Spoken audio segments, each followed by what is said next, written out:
So we're going to learn a little bit, Be'ezer Hashem, about Geshem, Matar, rain. So the real question is, what is rain? I mean, we know what the physiological definition of rain is, but what is rain in our relationship to rain?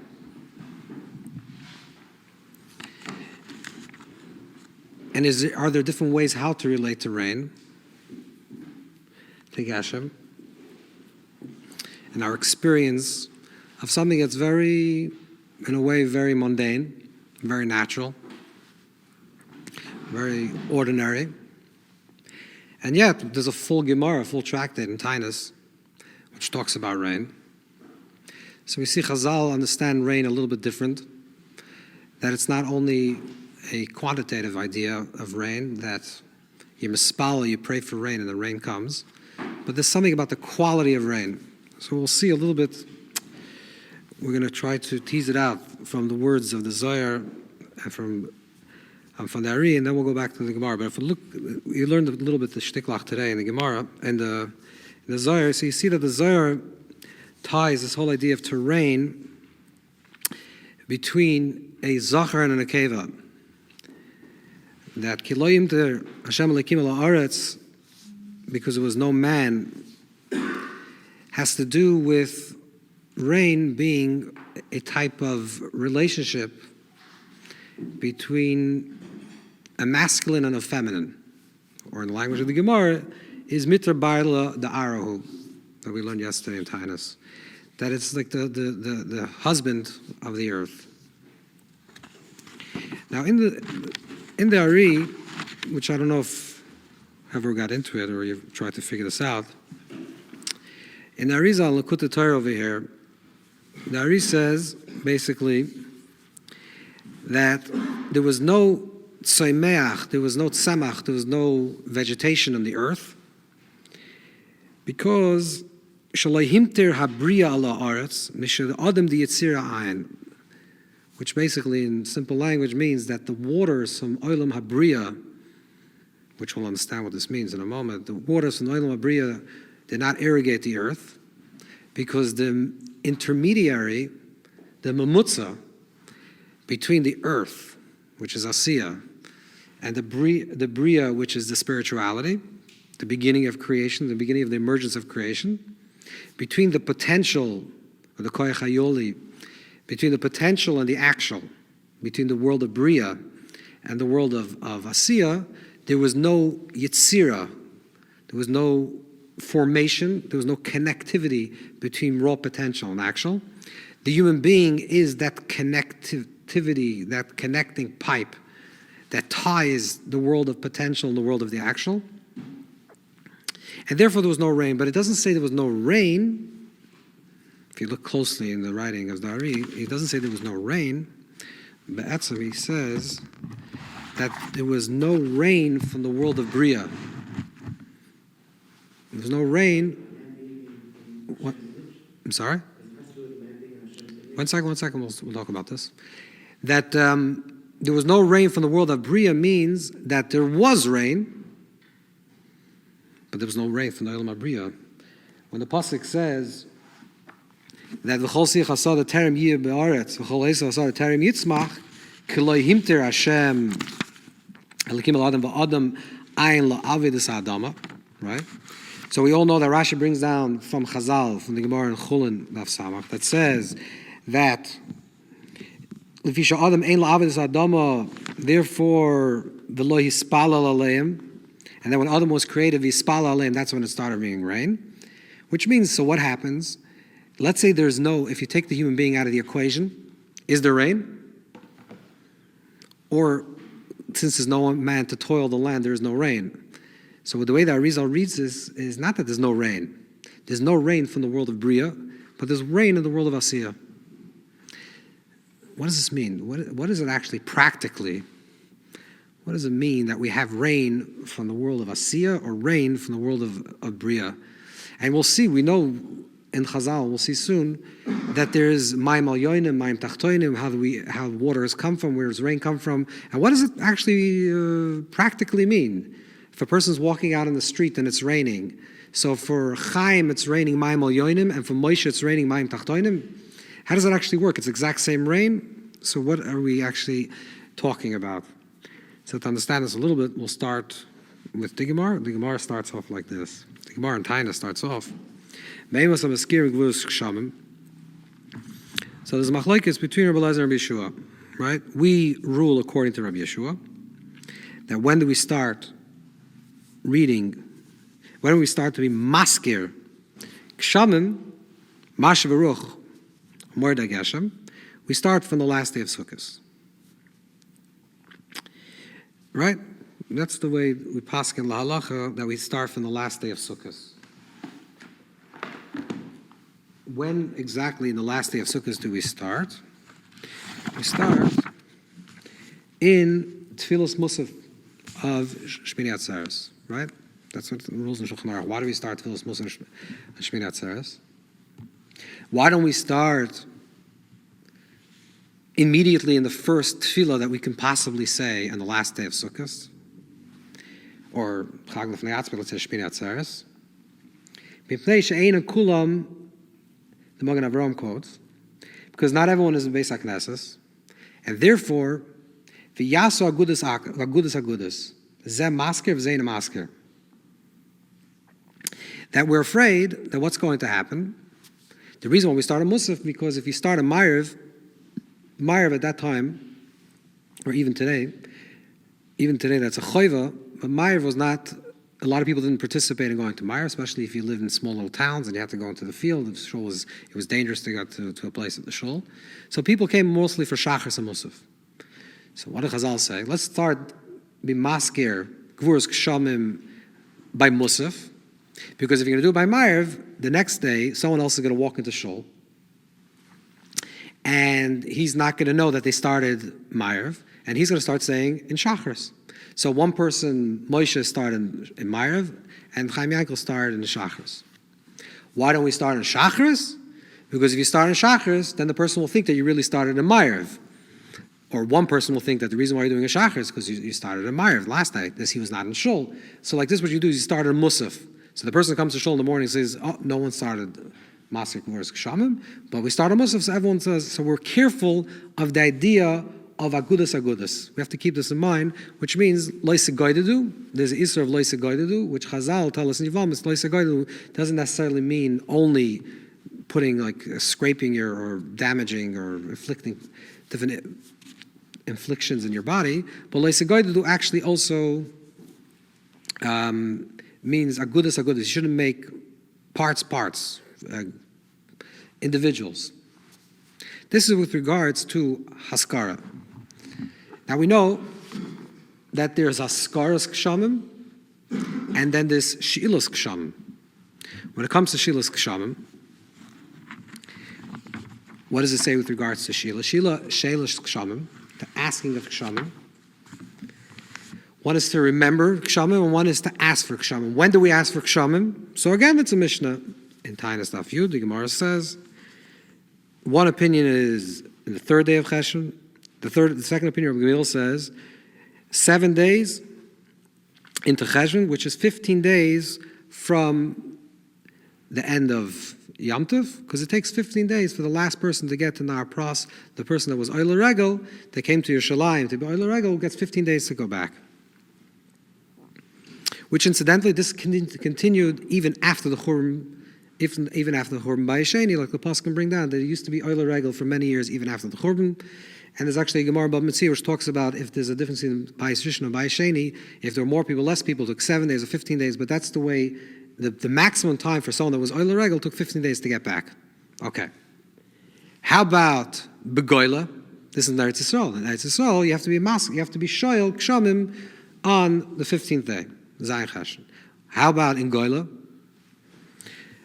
So the Gemara says, Begoila, Tani Chanani Aimer, Begoila at Shishim B'tkufa. The Goila we have to do on the 60th day.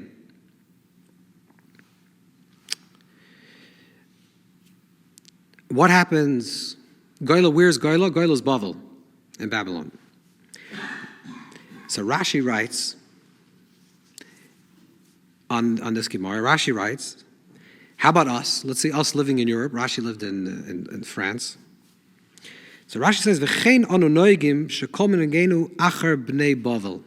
We follow the minig of bnei Bavel, and since the bnei Bavel, the people of Babylon, they started counting, they started shoyel, they started asking for kshamim 60 days, we also do 60 days.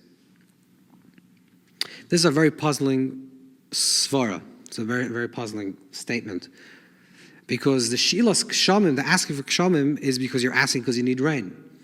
And that's why the Gemara says clearly that in Eretz Yisrael you ask in one time, but in Bavel, where they need less rain or they need it in a different season, you ask 60 days later. So Rashi says, but in Europe, you ask according to the Bnei Bavel. Why should you ask according to the Bnei Bavel? You should ask according to where you are. That's Kiyadua, the Shitta of Rashi, which is the halacha. There's the Shittas HaRosh. And the Rosh says,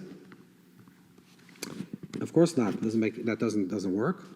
He says, the Rosh says, you have to ask according to the Medina that you are, according to where you are. And he says the fact that you follow Bnei Bavel in normal times, that the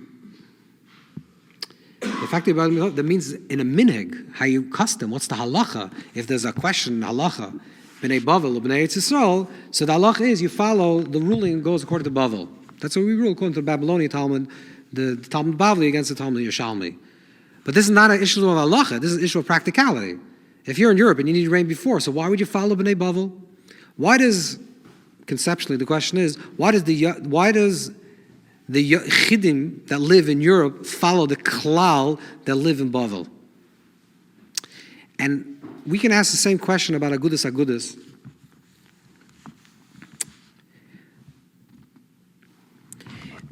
Really, the Karban Nesanel and the Magen Avraham ask a question: how come by She'ela, when you have to ask for Kshamim, you start by Ma'ariv?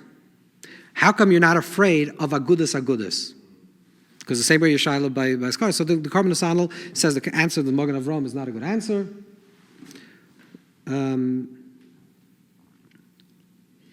This is what the Magen Avraham says.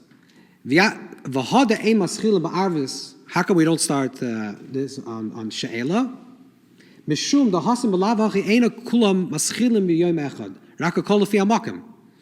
The Magen Avraham says that the reason why you don't care by She'ela to start a Ma'ariv, because what's going to happen? One person will say before, one person says after, and it's going to be Agudas Agudas, it's going to be part of parts. He says anyway it's Agudas Agudas, because certain people are starting from Zayin Cheshvan, and certain people are starting 60 days later. Now, we can ask even a little bit of a different diuk. The diuk that we can ask is, why taka? Why taka by She'ela? When it comes to Haskara, when it comes to be maskir, Gvuras Kshamim, we say we're very careful that it shouldn't be Agudas Agudas. But when it comes to She'ela's Kshamim, we don't care about Agudas Agudas. And you understand? It's not a technical shaila, but it's more a conceptual question. How come, with regards to when it comes to Haskara, we say that rain, everyone has to start mentioning the idea of rain simultaneously. We're interested in a klal. In one klal, everyone is remembering the same klal together. In a principle, in one whole. With regards to She'ela, we say we're not nervous about this, and everyone could be Agudas Agudas. So much so that different communities will start differently according to the Rosh, right? And even according to the way we rule according to Rashi, La Halacha, one person can start of Ma'ariv, one can start of Shachris. And what's the svara, what's the oimek svara of Rashi? What is Rashi saying that by She'ela you wanted to follow the Bnei Bavel? If She'ela means you're requesting rain, so whenever you need rain, you request for rain. You follow? This is the question. Another issue is very pashut, is that when you're maskir kshamim, when you remember kshamim, you say masher v'ruach or morid geshem. So what's the word you use? Geshem. When you're shoyel geshem, what's the word that you use? Matar. Why by askara do you use the word geshem? When you're remembering rain, you say geshem. When you're asking for rain, you say matar. What's the difference in geshem and matar? Why here, this, and this there? And it's very b'diuk, because also in the piyut, you see, it's called shoyel geshem, shoyel matar, umaskirim geshem. So why is it dafke geshem and matar? Rabbeinu Bechaya, which we have in the papers here, Rabbeinu Bechaya brings down that the difference between geshem and matar is, there's the lashon over here. Rabbeinu Bechaya brings down, so Rabbeinu Bechaya in Parshas Devarim, it's on page 11. He brings down the machlokes Lezer Rishua, which we'll get to in a moment. But let's just, for 1 second, go to the second page where he says, the waters, which are the lower waters, lower waters are called geshem, and geshem comes from the word gashmis, davar gufni, physicality. Mayim hayonim nikroim b'shem shneim. Mayim hayonim has both names. It's called matar and it's called geshem. And then we have from the Malbim, the difference between geshem and matar is geshem hu tivi, matar hu hashgachi. Tivi, natural waters, or intentional waters.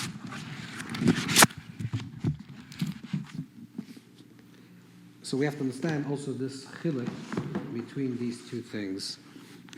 What's the difference between geshem and matar? Why is one connected to mayim tachtonim and one is connected to mayim alyonim?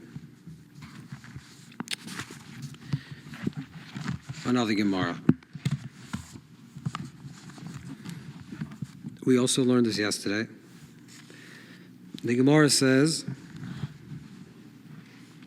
in Brachas Daf Chav Tes, Ram Tanchum Amar Abasi Tov lo hisrik kfur sham tchis amesim machzir b'sheila machzir moisei. If you don't say gvur sham and tchis amesim, if you don't maskir, you have to repeat all the Shmoneh. If you don't say, by mistake, you forgot, in she'ela, you don't say geshem, ein machzir moisei mipnei sheyachol loimer b'shemei tefillah, right? Because you can say it in shemei tefillah. So Rashi and Tosfos say that if you forget Masha Baruch Geshem in the winter, you don't say Morid at all, you forget everything, then you have to machzir moisei, you have to say all the whole Shmoneh, even if you remember right in the middle, because you cannot say it in Shemei Tefillah. And if you forget Morid at all, same thing Talmud Racha, then you don't have to go back because you can say it by Shemei Tefillah. So Rashi and Tosfos bring down why. Because Haskara is ain't a Tefillah. Haskara is Haskara Ba'alma, just to mark it, to remember it. But She'ila, questioning, asking for rain, is a Bakasha. And since in Shemei Tefillah you're allowed to ask Bakashas, therefore you're allowed to say this over in Shemei Tefillah. Correct?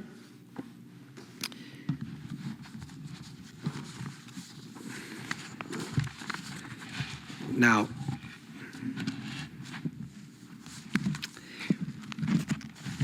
there's got a Sameach that a Nichas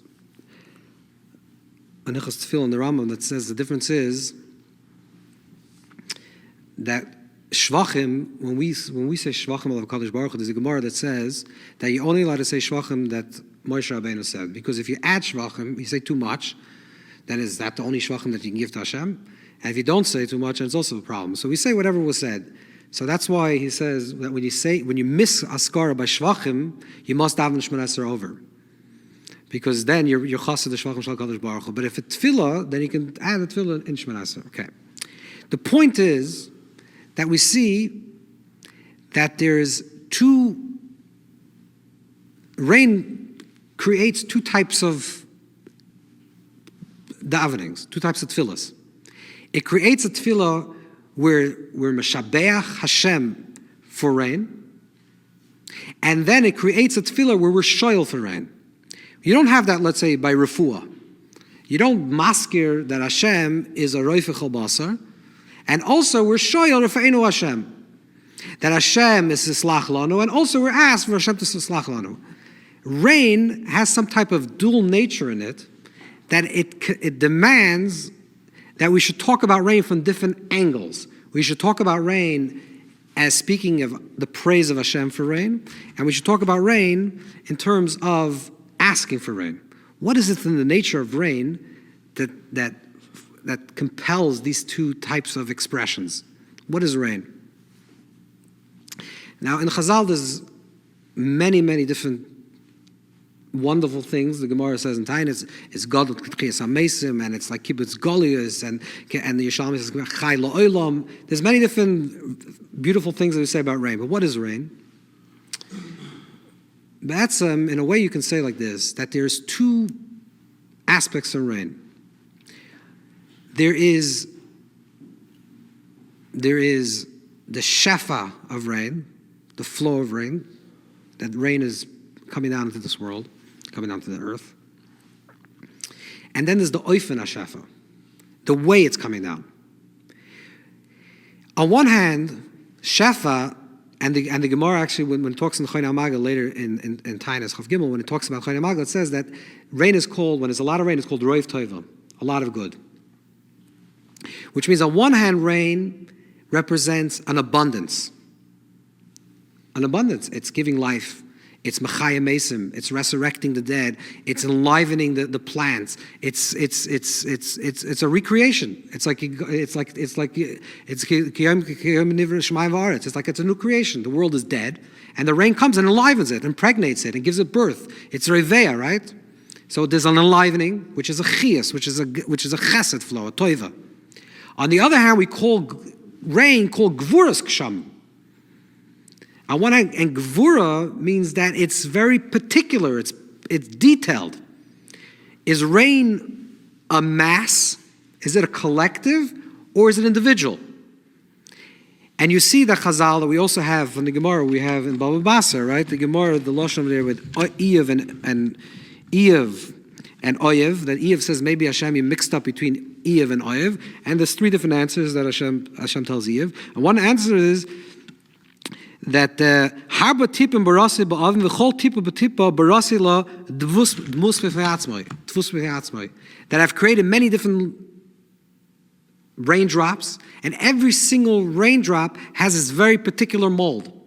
So it's very distinguished.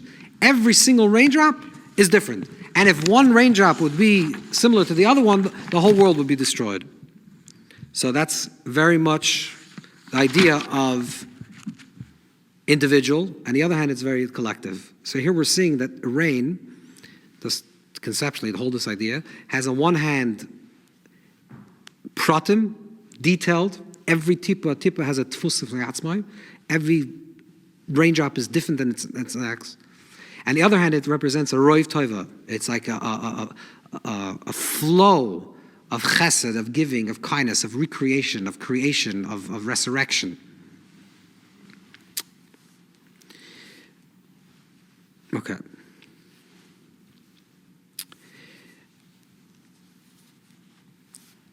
So the Gemara, back to the Gemara in Tainis. The Gemara in Tainis, Daf Tes says, some of you learned it. I don't know if it was in the papers. But the Gemara says, as a machlokes between Rabbi Eliezer and Rabbi Yeshua. What's machlokes between Rabbi Eliezer and Rabbi Yeshua? Machlokes Rabbi Eliezer Yeshua is, Rabbi Eliezer says, Kol ha'olam kuloi mimei u'kainis u'shaisa. All the waters of the world come from the rivers of Okeanis. As it says in the pasuk, Ve'ed Yalam in Arts. Amar Rabbi Shua says, no. Kol ha'olam kuloi mimayim el yoinim hushaisa. Rabbi Shua says that all the waters come from mayim el yoinim. So it's machlokes to Rabbi Eliezer, Rabbi Shua. Rabbi Eliezer says that everything comes from its natural waters. Ve'ed Yalam in Arts, it comes from the waters of below, the rivers below. And Rabbi Yeshua says that it comes from the higher waters. This is Machlekes Reb Eliezer and Reb Yeshua. Reb Eliezer and Reb Yeshua, incidentally, we're going to see in a second, are the same people that argue continuously whether you follow the natural thing or whether you follow the miraculous. There's a Maral, the Maral, it's a Chedush Haggadus on Avodah Zarah. Also, the Akdama of the Maharsha brings down about Eliezer. And it says that the word Eliezer comes from Ezer.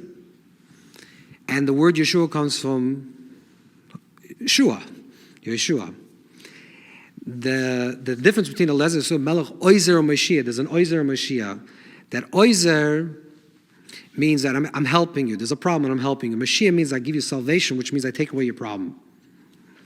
And the B'nai Yissaschar in Cheshvan talks about this idea of the difference between Ezra and Yeshua. That Ezra was the person that brought us into the second base of English, and Yeshua brought us into the first one, because the first Yeshua was miraculous. The walls of Yericho fell, which is Yeshua, which is Milmaila. And the Eliezer is the lower, which is Ezra, which is through the natural order. So here you have the Machlekes and Eliezer and Yeshua. The same question is if it comes from above or it comes from below. Rabbi Eliezer argues that it's from below, and Yeshua argues from it's above. Now, there's a similar medrash that the Gra brings down in Adaras Eliyahu on this pasuk of Eid Yalom and Aretz. It's a medrash rabbah, but then he sush tells what's important. The medrash says there's machlokes that if the water comes from the oven milyonim, it comes from the higher clouds or the lower clouds. And the Gemara over there says, the medrash over there says that it's machlokes between Rabbi Yochanan and Rish Lakish. Rabbi Yochanan says that it comes from the higher clouds. Rish Lakish says that it comes from the lower clouds. This Rabbi Yochanan and Rish Lakish argument is the same type of argument between the difference in Rabbi Eliezer and Yeshua. The difference in Rabbi Yochanan and Rish Lakish is the difference in a tzaddik and a Baal Tshuva. Rabbi Yochanan, we know from the Gemara, that's why Rish Lakish married his sister, was a very beautiful man. He was a person that had chen, grace. He was a graceful man. He was a beautiful man. Rabbi Yochanan says in Gemara and Brachas, he says that if ever anyone has a name in his name, Ches Nun, like Noach, he is a person that has chen. This is Rabbi Yochanan. Rish Lakish, we know, was a bandit. He was a troublemaker, and then he did tshuva. The name of Rish Lakish, incidentally, his name is Shimon. And Shimon is the mysterious name in Chazal. It's the hidden name. All the Tanoim, Amoraim that have a name that we don't know, Ben Azam and Zoyim, their all name is Shimon, because Shimon is avoida, like the Piyasetzna writes, not the Piyasetzna, the Meir Shiloach writes, it's avoida of Suffolk. Shimon is the person that goes into Makma Suffolk. It's like the dubious, uncertain character that goes into it's the Baal Tshuva. Rabbi Yochanan is the glat, the chen, the person that's clear. So you see the similar machlokes in Rabbi Yochanan and Rish Lakish is a similar machlokes between Rabbi Eliezer and Rabbi Yeshua. Then the Gra continues and he quotes a Pirkei de Rabbi Eliezer, which we didn't have, but we should have had. And the Pirkei de Rabbi Eliezer says that the difference between machlokes in Rabbi Yochanan and Rabbi Lakish doesn't bring down. He says, "Bizman Yisrael oisim ritzoyna shel makom." When Klal Yisrael is doing the will of Hashem, then we get the waters from Avim Yonim, from the higher waters, from Mayim Yonim. Bizman she'ein Yisrael oisim ritzoyna shel makom, then we get the lower waters. When we don't do the will of Hashem, we're out of alignment. We get the waters from the lower waters. So the Gra says, what this means is that when we, Klal Yisrael, or the collective humanity, are in a state that we are elevating the world towards the above, where we're moving towards the above, then the above moves towards us. So when the Tachtoinim is bimale le'elyonim, then the elyonim reciprocates and irrigates the earth. In other words, when the Tachtoinim are in a state of uplift towards the higher waters, or if you want to use the Lashon of the Ari and the Zohar, which is Maim Nukvim, calls a Maim Dukrim, when the lower waters are in a state of longing, in a state of yearning, then that higher waters then descend. When there's a disalignment between these two waters, then the rains come from the Maim Tachtoinim. This is what the Gra says. Now we all know this Rashi, which you just said before, from the Gemara and Kolel, that says that it didn't rain until the person davened.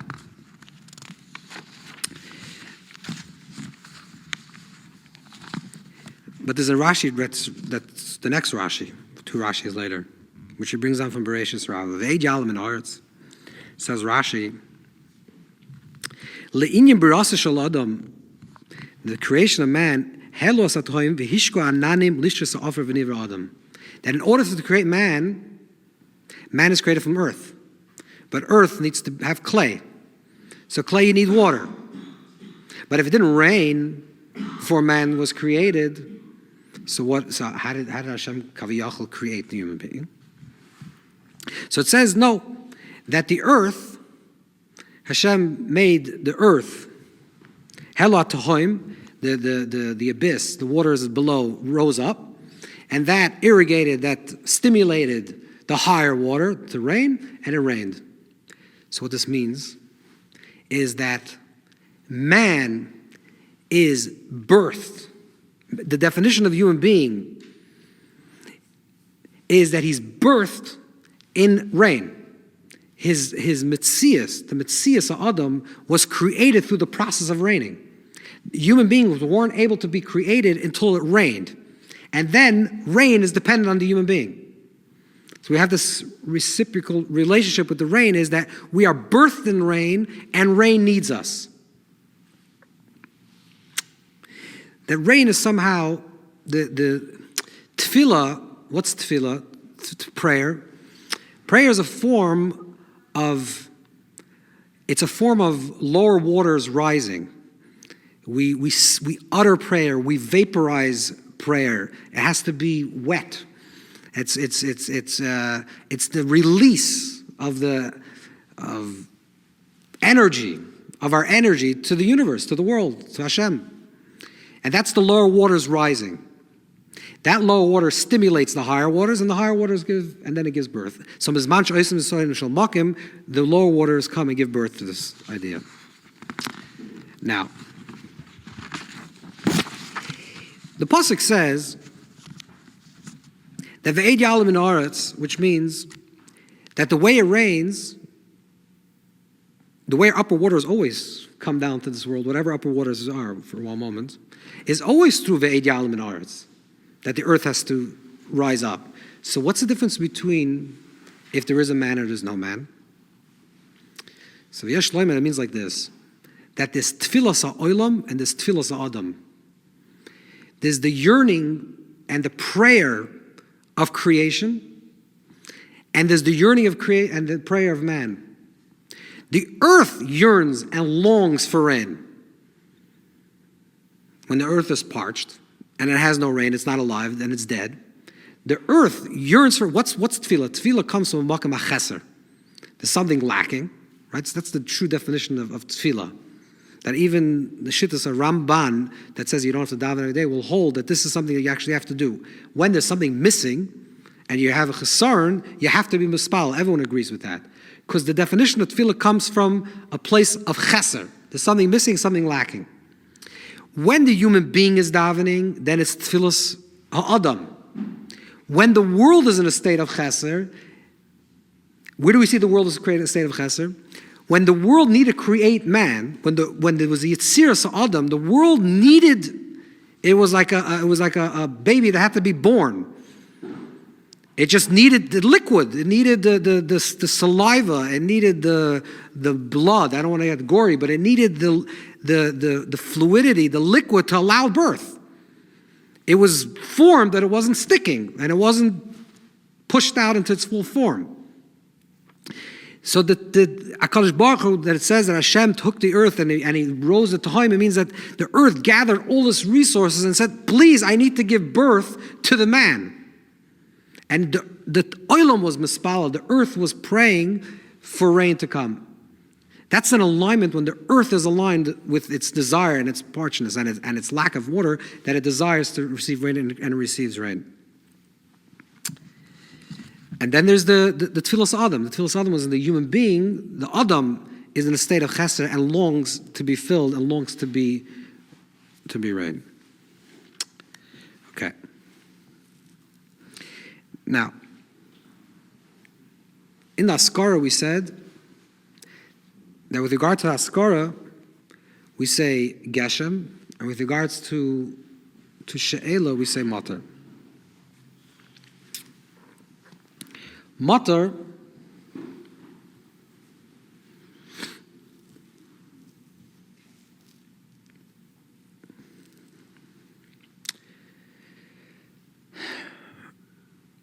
is the rain that comes through tefillah. Geshem is the rain that comes to tefillah, the tefillah of the land, the tefillah of the arts, which means Geshem is Gashmias.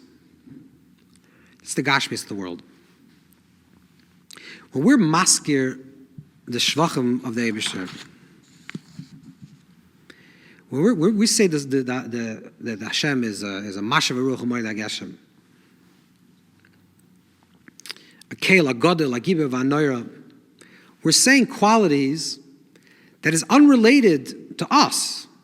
Of course, he's a godel to us, he's a gibev to us. But when you're maskir the shvachim of HaKadosh Baruch Hu, however we understand this, it's not us that it's not about us, it's about him, kaviyachal. It's about his koyach. The koyach haboira, the potential of the strength of the Creator is a gibor, is a noira, is a mashav ruach hamoed Geshem. What does it mean? That Kaviyachol HaKadosh Baruch Hu created a system where the Eid Yalam in the Aretz, it rises, it created in the universe a state of lack where the Gashmias longs to be filled with water, and that longing, that tefillah, that prayer, Kaviyachol, reaches upwards and stimulates rain. That's the natural order. This is whether human participation or not human participation. This is the way the world was created. It's like is a kela gadol agiv v'anoira. That's mitzidoi, not mitzideinu. That's on Kaviyachol Hashem's terms. Part of the creation. Part of the Gashmi is the creation, part of the creation. When we asked at the beginning, why by Haskara, why when we talk about Haskara do we say that we're very careful that it shouldn't be agudas? Because by Haskara, we're not talking about our needs. We're talking about Hashem's creation. We're talking about mitzidoi, that is a gibor, he's a noira. There's no goodness. It's not about me, you, I need rain, you need rain. It's not about that. It's about the quality of the boira that created the possibility of rain. The gashmis of rain, the physicality of rain. Whether we're participating or not participating, this is the natural order of the world. And therefore we can't say you start this day, you start that day. There's no you. Who's you? We all have to be, we're all part of the klal. There's no yechidim. There's no pratim. You're following? Because we're talking mitzidoy and there's no pratim. When it comes to matar, the definition of matar is that it's mitzideinu. It's how we want it. She'ilos matar means we are lacking water, so we daven for water. So if you came to Shul Meyer and you needed water on the 60th day, so you daven. If the person missed that davening, so start shachris. It's not a matter because, and the language of the Gemara, both Rish Lakish and Rabbi Yochanan actually say this in Tainus, is that matar is v'shvil a yachid. That matar is connected to the yachid. Well, I understand why we do it in the tzibur, but it's connected to the yachid because there is the possibility, because whatever person is lacking, they're lacking. So it's the yechidim. These two dynamics of matar and geshem, if it's mitzidoy, mitzidenu, because of him, because of us, in our relationship, is actually the two ways we look at rain itself. Is rain a collective, or is rain distinct? When we look at it because of kaviyachol in the eyes of the infinite one, then it's a shefa. When we're looking at about our perception, the way we receive it, then it's gevura. It's every single particular, every tippa has its own thing. Now, it's interesting that the word matar, incidentally, someone asked what the word matar is. Matar seems to be related to actually the English word of meter. That it actually means a measurement, that's exactly what the idea of the matar is. That the matar represents a measured type of rain, a droplet of rain, I don't know if that's a word, a drop of rain is a matar. And Geshem is the collective.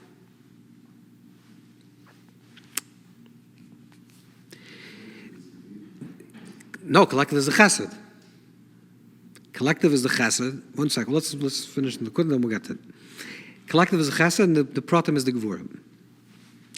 Mitzad chesed, HaKadosh Baruch Hu is a chesed. Chas dal. There's not. It's filling in the dalas. It's not about you. It's about the giver. Gvura is about the receiver. What the receiver needs. That's the difference between Geshem and Matar, between Askara and between She'ilah. And the reason is because in rain itself, we have these two dual definitions of rain. So therefore, rain itself has these two qualities. We didn't explain yet what IYYUN is, but this is the Nekuda. And this also, we can understand Be'erech, what Shittas Rashi would be also. What is Shittas Rashi? What does Rashi hold? We said the Machlokes of Rashi and the Rosh is that Rashi holds that you have to do it together. It means you have to do according to Bnei Bavel. And the Rosh holds you have to do according to where you are. You have to ask for rain when you have to ask for rain, which according to what we just said would make more sense because rain has to do with actually the quality of the individual. And individual, every person should ask when they individually need rain.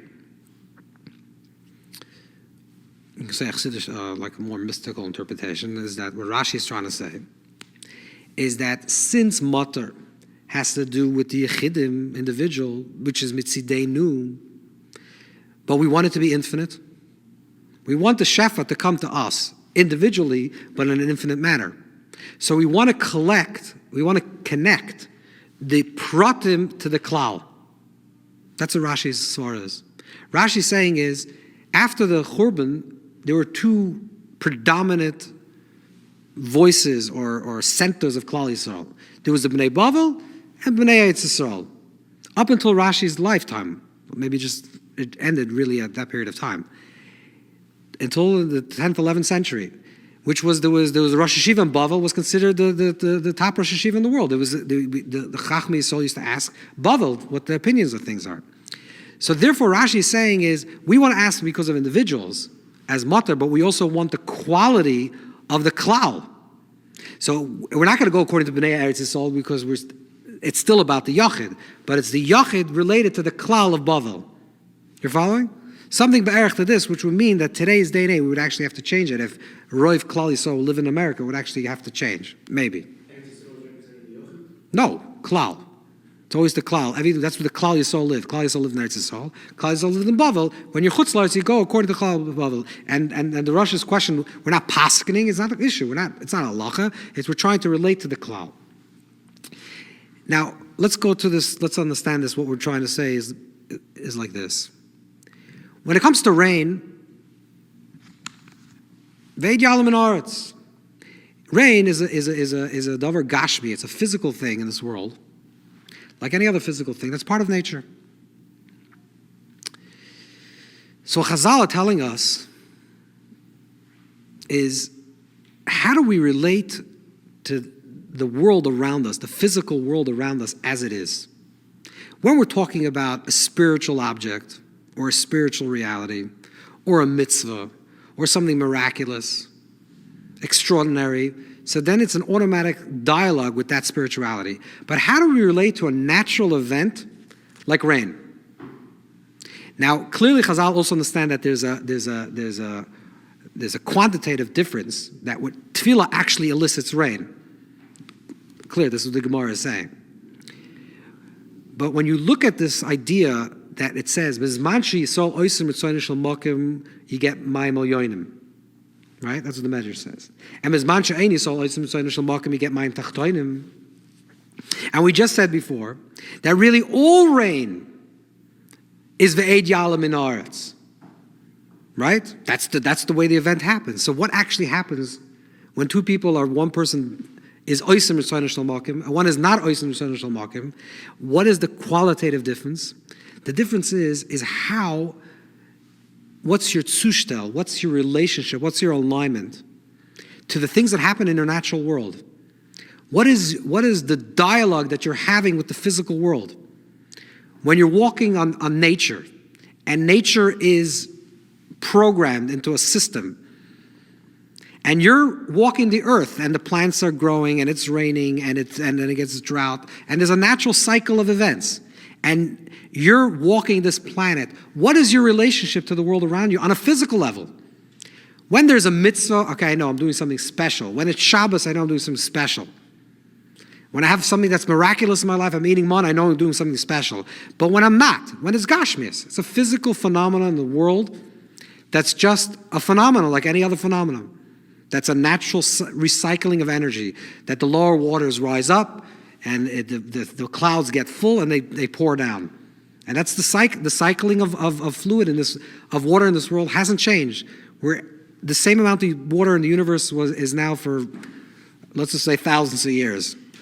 It's the exact same water, which means that essentially you're really drinking like, someone's recycled excrements, really, in the very simple language. Why? Because that was refreshed, and then it went back into the ocean and returned, and then it became, and it rise up and became liquid, and it became water. And drinking water, it's fresh water, but you're really drinking someone's, from 1,000 years ago. But there's a process of this recycling of water. There's no new water that is created. It's all recycling of water. So what's your zushtel? How do you put yourself as a spiritual person, as a yid, someone that wants to have a spiritual connection to Hashem at every moment? How do you relate to things that are physically a phenomenon that's just part of the natural order of the universe?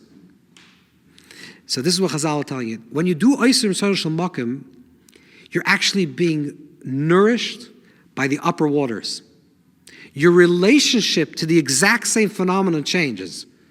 You're seeing this not as just some recycled urine. Your relationship with water now is that it's Mayim Elyonim. It's blessings. It's from heaven. So the Mayim Tachtonim, Mayim Elyonim, Bizman She'Yisol Oizim Tzorei Shel Makim, Ein Yisol Oizim Tzorei Shel Makim. It's our relationship to this world. When we walk down the street or we do anything, we see a brick, we see a stone, we see anything in this natural world, we can say it's just a stone. Or we can dialogue with it. We can actually see it as an alive thing that Hashem is talking to us and speaking to us and relating to us. And it's a living relationship. It's a Lekim Chaim. And that's what it means, Mayim Elyonim, Mayim Tachtonim. All waters, and this is what really the Arizal kvetches in this Ve'ed Yalom and Aretz. He says that Olam Asiyah did have water. It was just not waters from the Olam HaBriya. It wasn't the raw waters, the spiritual waters. There was no human being that had the consciousness to look at the world and say, wow, this world is an amazing, beautiful, stunning universe. And Hashem has created this beautiful universe and is continuing to create this beautiful natural universe at every moment. That there's a presence of Hashem in every single moment that we have. And that's the chiddush of the Mayim Elyonim, Mayim Tachtonim. That it's not just that we could create rain when we are aligned, but it's our quality of a relationship to everything in this world. And that's why Gedola, Yom Kshamim, Mitchias HaMesim, B'Yishamayim V'Aretz, because that's what it's all about. It's not about the phenomena that are outside the ordinary, the extraordinary. And Tchias HaMesim is also another form of rain. What's Tchias HaMesim? In Chassidish Svarim, it definitely says that Tchias HaMesim is just another way of saying that the inanimate becomes animate, and the lifeless tree all of a sudden has sap and starts sprouting fruit. Everything is rejuvenating at every moment. We just have to open our eyes. We have to see the constant Bria Sa'olam that's happening at every moment, and the constant Tchias HaMesim that's happening at every moment. The resurrection and the creation that's happening at every moment. And when we open our eyes, we see that and we experience the Mayim Elyonim at every moment. This is what I think is the Nakuda of our relationship to rain, and that's really what we're trying to understand is how we relate to the world around us. This is what I want to say. Yeah.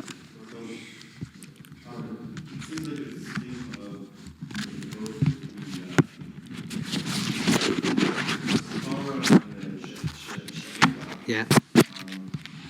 And then also with regard to the Shvachim and the Bakasha, yeah. the one has to come before the other. There's something Kolel. Correct. To the point that the Iker of Tefillah is one of the Kavanas that we were talking about yesterday, is that if you don't have a Kavana in Magena Avraham, yeah, you're not Yoitza. Then it's nothing. Right. And I was thinking about that actually as we were davening, because like that's in one way that's the hardest one To have kavanah. connect to. Right. You're not saying something that connects to. You're saying Magen Avraham, like is that something that connects to us. So I don't know, I just thought I'd ask, like, what is this meaning of like the being kodem with the Hazkara and the Shvachim? I think this is what he's saying. I think what he's trying to say is like this. What Chazal are trying to tell us is, first, become aware of the Bria. Be masker. Recognize there's a creator, and there's a process in creation. That's the askara part of it. The askara is just the recognition. Then start participating. Start joining. That's the she'ela part of it. But you can't have she'ela. If you have she'ela without the foundation of the askara, you're like, I don't want to chas v'shalom talk about people, but it could sound like a person that has no understanding of the natural world and comes and daven and says, Hashem, please rain. You don't know how rain works. You don't understand how this world works. You're a tippish, really. You have no appreciation for the natural world. Understand how things work, and then deeper than that, you can understand. You have to have an appreciation. I think I chazed the story a few times. I just chazed it a few minutes ago to somebody.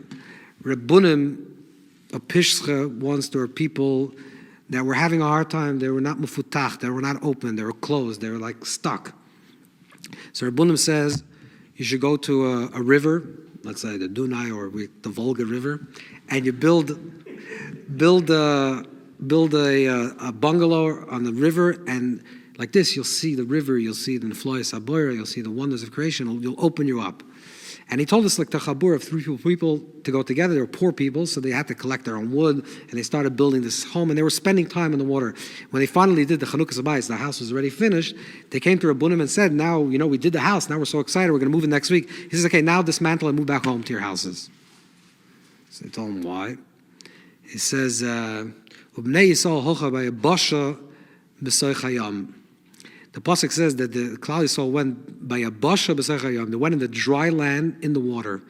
It's as if dry land is water. Okay, Rashi said that dry land, but what does it mean? It means like this: that once you become mefutach, once you become open, then you can live in a concrete jungle. Once you open your eyes and you can sit in the river and you could meditate and you could appreciate the nature, then you have to go live your regular life. But you first need that foundation. You can't start bishoyel when you don't even know what you're shoyel for. You have to ask, first be masker. This is the godless Hashem. This is shvachish al kodesh baruch hu. This is the world. This is the wonderful world that Hashem made, is that everything is being resurrected at every moment. There's Machayim Esim Rachim Rab, everything.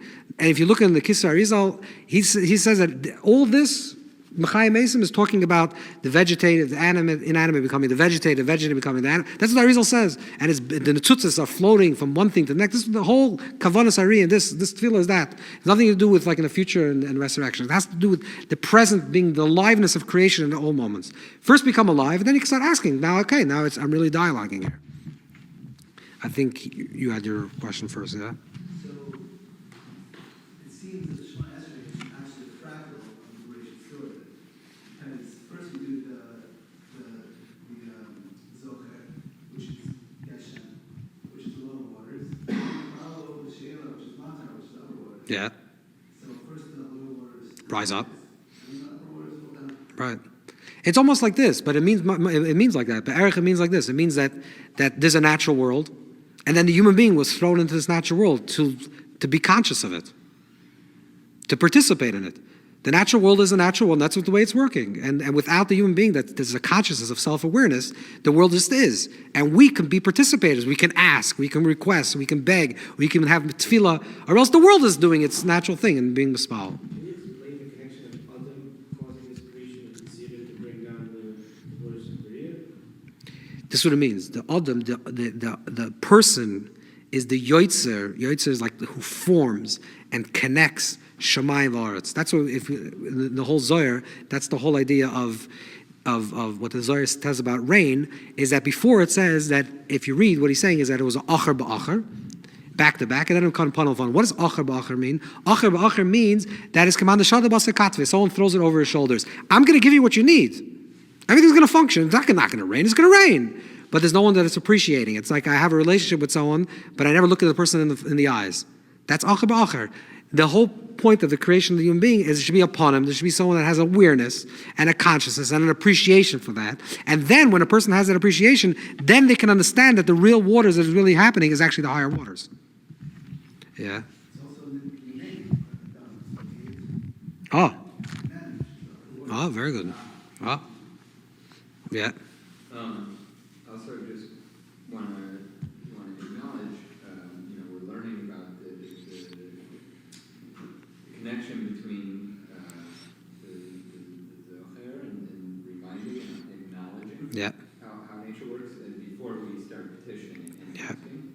And we're learning about it through Geshem, which is a very particular part of the second bracha. Yeah. It seems, Bechlal, the whole structure of the first three blessings of the Word is all kind of setting up this acknowledgement of the structure of the way the world is. Correct. From our ancestral lineage with and in nature essentially that we're seeing, and then Kel HaKadosh with God. So we have the Jewish people, the natural world, and God kind of articulating before we get into Correct. positioning itself in general. So we get the Correct. theme in the second bracha seems to be a very particular thing that's bringing out what I think is a bigger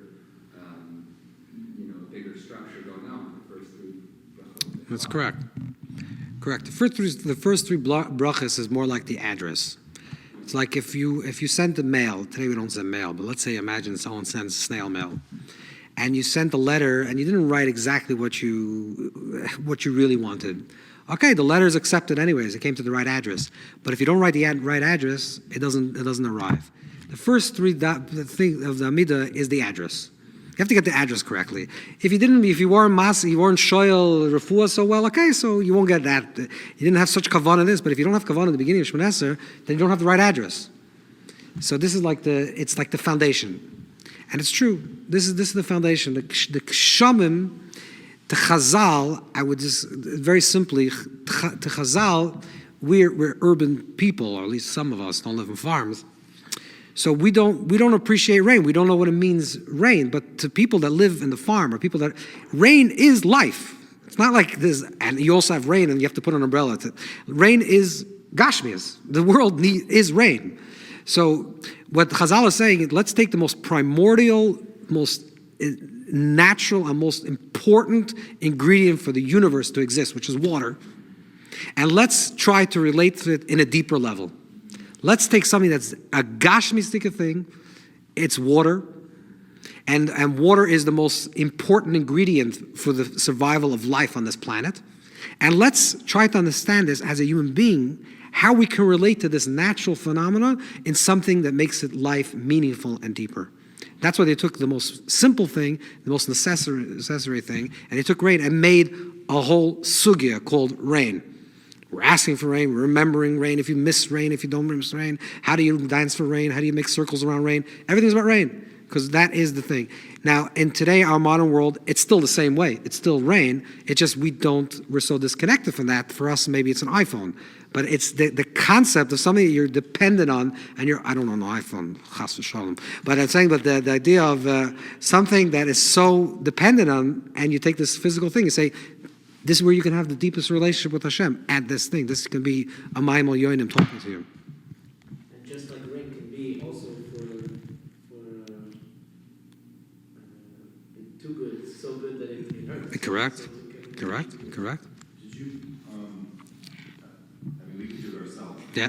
But the other sheets of Rabbi Eliezer, Rabbi Yeshua about, first of all, about when on Sukkot you first have Hazakara, and then also Rosh Hashanah. Correct. So Rabbi Eliezer says, when does Rabbi Eliezer say the world was created? Tishrei. And Rabbi Yeshua says when the world was created, Nisan. which means Rabbi Lezer is saying the opinion of the natural world, which is Tishrei, and Yeshua is talking about the supernatural, which is Nisan. The same thing also with the ideas of Sukkot. The first day of Sukkot represents, let's say, the Ananakam at the beginning, and the last day of Sukkot between Atzeres is nothing. There's nothing supernatural. It's like the end. The same Nakuda between Rabbi Lezer and Yeshua, between you're looking at that. You can even say, they both agree with each other that Bizman Sheisol Zoichim, you get from IYYUN. They're talking about, but how's the world in a normal state? Rabbi Yeshua, who's the more mystical one, always looks at the way in its pure state, and it's the way it is in its higher level. He looks at it Nisan, and it's IYYUN, and he's like Rabbi Yochanan. He's the tzaddik, he's the beautiful one, the chen, the perfect one. The Reish Lakish, the Shimon, and the Eliezer, which represents the Oizer, not the Mashiach. He's looking at it more from the perspective of the Tachtoinim. But that's that dynamic is between these two. So isn't that like almost like a chiluk in what the Haskara is supposed to be? Yeah, Emes.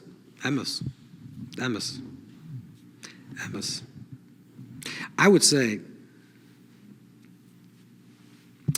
it's a little. I think almost. I would say maybe that the Haskara is definitely Maim Tachtoinim. I'm sorry.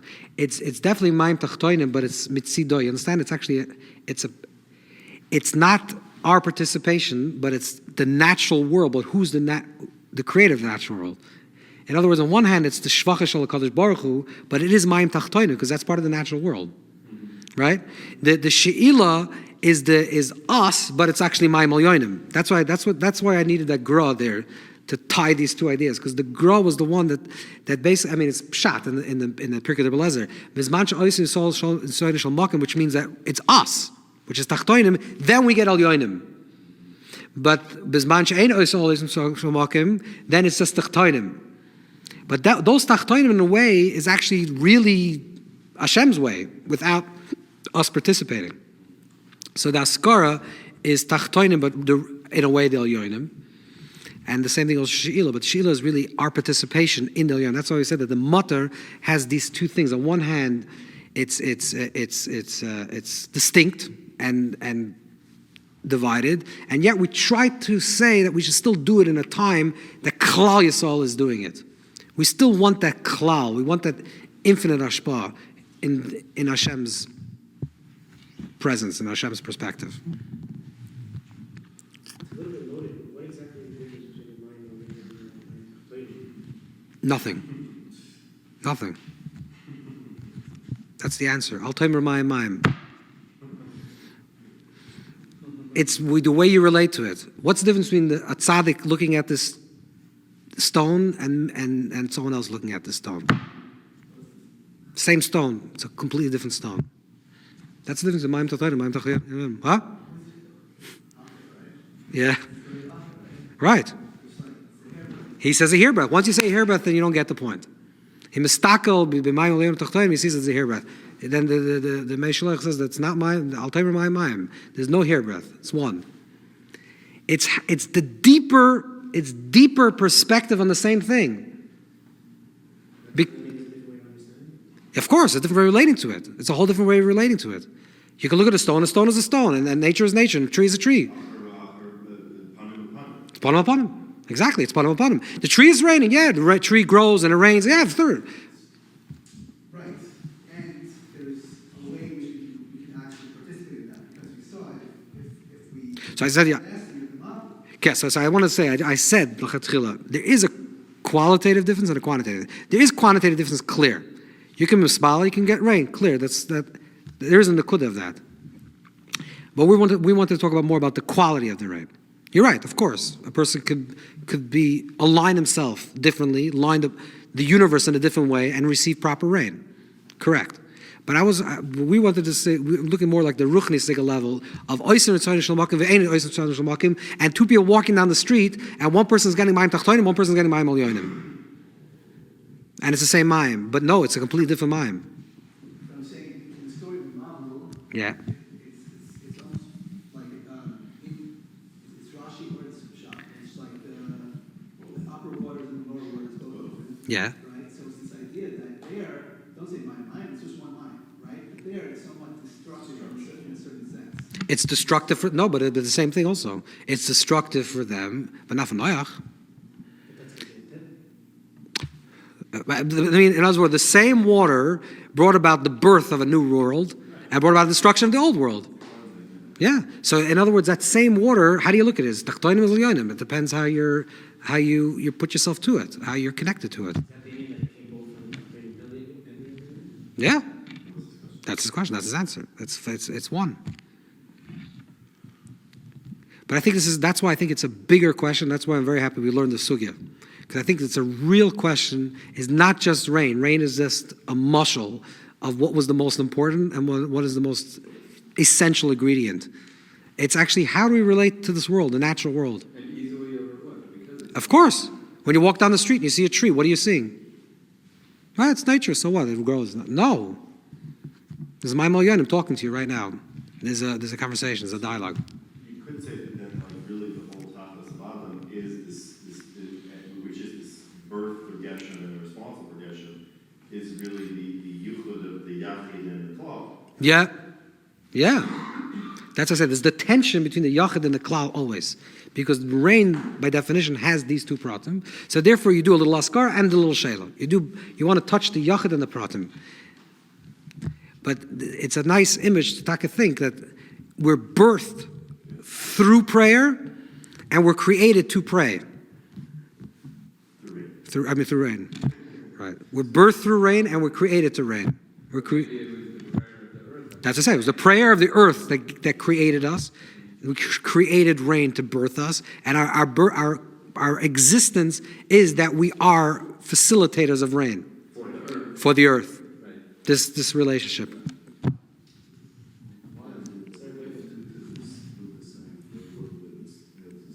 Because if you would look like him, the whole world would be destroyed.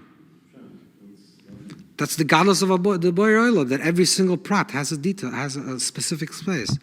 The Yachid, that's the whole thing, the celebration of the Yechidim. The godless of Boyer is not that we're all alike, is that every single prat is different. That's my... The stamp, tfus, that's correct. Veins are the same shavis, it's the same thing. There's no two things in the universe alike. There's a Gemara that says in Yuma that when you have to take the soil azazel, you have to take that it's equal b'koimel b'shava. So if you look in the Tosfos Reed says eina b'mitzias, it means doima. It's almost alike, and it's because there's nothing in this world alike. Nothing. No two moments, no two things. This is the beauty of the Yechidim. And yet there's a klal. We have to always not get lost in that's the tension between the collective and the individual. And also b'chal in life. This is a big conversation as Yidden. This is a big conversation. In the Yechidim and the klal. And we shouldn't become too klalim, too klalistic, because that's also another klippa, or too Yechidim. How do we balance this tension between being a Yechidim and being part of everything and being very individual? And every single person has the same question. How do I participate as me in a family with my spouse, my family? And how do I individual as an individual? This is always the Yachid and the klal and the prat. There's always this tension of these two things. But rain represents these life. When the Geshem freezes and you can see each matar for its own individual snowflake. Oh, that's a whole nother sugya. Why do you dafka need to freeze? Why do you have to need